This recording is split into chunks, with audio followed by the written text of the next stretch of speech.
The Spectacular Now premiered to rave reviews at this year's Sundance Film Festival and is the opening night film at the Phoenix Film Festival. And I got the chance to see it a couple nights ago, and suffice to say, it's an excellent film that deserved all the attention that it got from Sundance.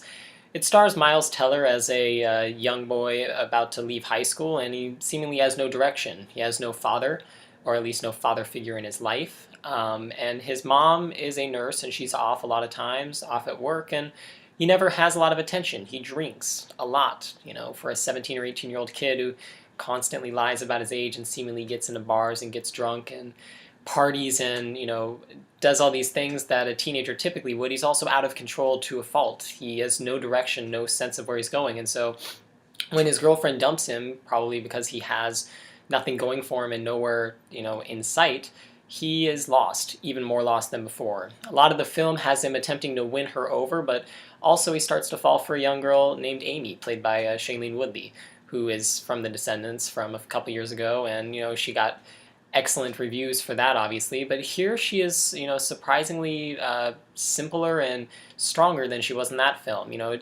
Almost all the film she goes without makeup, which clearly is trying to, portray her as like a plain Jane type character, but also it gives her a lot more, emotional heft, if you will.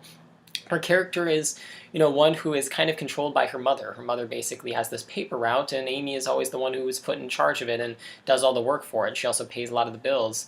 She's also never had a boyfriend, and so when she runs into this boy, she, starts to fall for him really quickly. And they also both start to get into drinking, and they both, start to develop some problems together, but at the same time, they are seemingly happy. And it starts to become a complex film, I think. Teller completely sells it. He is, incredibly strong in the lead role, and he was in the remake of Footloose last year, and he was in 21 and Over earlier this year, and both showed his comedic, capabilities, but here he has a lot more of, a dramatic capability that he's allowed to show, even if he also is also mixed in with this inherent goofiness that he seems to have about him. And while he is, the main character of this film, I think Woodley is the one who sells it the most. Like I said, she is very, emotional without really doing a whole lot at times, because she simply just, looks innocent and is starting to be, won over by this boy, and she's, falling for him.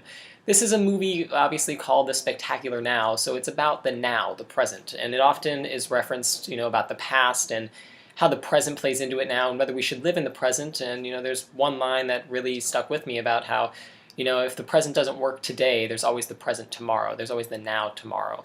And so, it's very interesting to see how that plays out, particularly with, some of the supporting characters that come into play.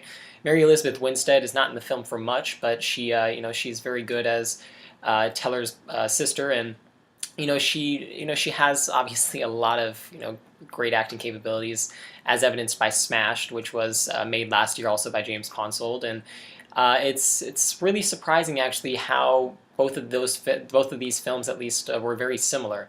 And he has a sense for developing these characters well. Maybe sometimes their intentions aren't fully stated, and that's sometimes rewarding and also sometimes a bit confusing. Particularly near the film's conclusion, it starts to, not that it drags necessarily, it just starts to kind of meander around its point, and it feels like it could have got there a bit more succinctly and been more defined. But for the most part, this is a very good film, and also there's a very surprising supporting performance here by Kyle Chandler, who nails it entirely. I wouldn't actually be surprised if that stands as one of the best supporting performances that I've seen all year, if only because he's in the film for maybe 10 minutes, if that, yet he holds such a profound impact on not only the film's themes and the film's message, but also the other actors here. Obviously, Teller and Woodley are the people that he shares the scenes with, and they own it. All of them do.